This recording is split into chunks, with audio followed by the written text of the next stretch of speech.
So these are my impressions of the res. It's not what I had in my mind because when I think reservation, I think New Mexico because I was raised in Texas, and I picture trailers in taupe, like dirt, dust, and dryness and hotness, and I picture them being really close together.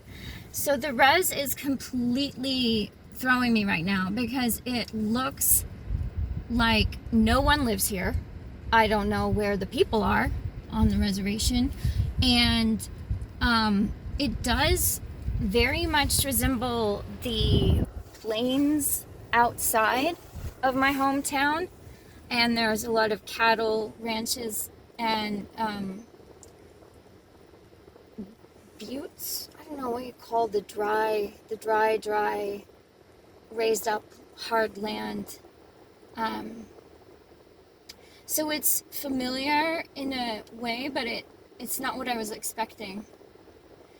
And I'm thinking of the controversy over the ownership of the Black Hills. I learned that the Ojibwe Sioux War that took place in the upper Dakotas and Minnesota region was the longest war in North American history.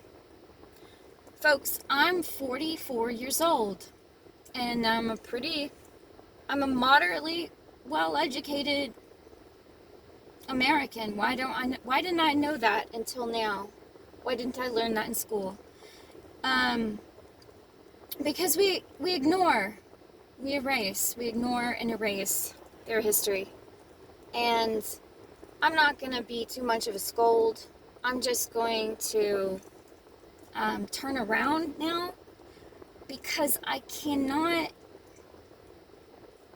drive on these roads like confidently. And this is a rental, and this is a dirt road, and it has been raining. So I can't really risk it. So I would like to get more footage on the way out. Maybe I'll try the frickin' no, because it's just so pointless, and it's not the dash cam attachment that I bought. It's not working. But I'm thinking, what if? I mean, one of the reasons why the Ojibwa and the Sioux fought so hard, first each other, and then white settlers for this region, is that the flora and fauna were incredibly abundant, and I am aghast. I'm like, wow, I can't believe I could just step out my cabin. There's a troop of wild turkeys. There go the geese. I know they're not native, but then deer are walking around like, hey, what's up? And I'm like, and I mean, frogs, everything. It's so rich. It's so rich. And so as I'm driving through the res, looking at the flatness of the plains, to me, because I was raised in like basically a dirt parking lot, I mean, really, for real, we had no nature in Lubbock, at least like inside city limits. And I'm thinking both that the res is truly austere and I don't know what's the word, like majestic in its way. I mean, compared to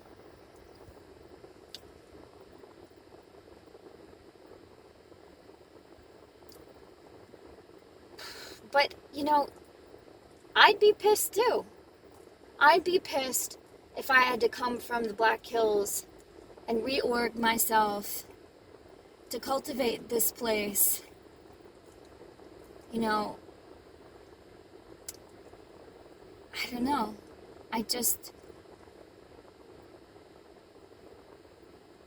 think about when I went to Ruidoso, and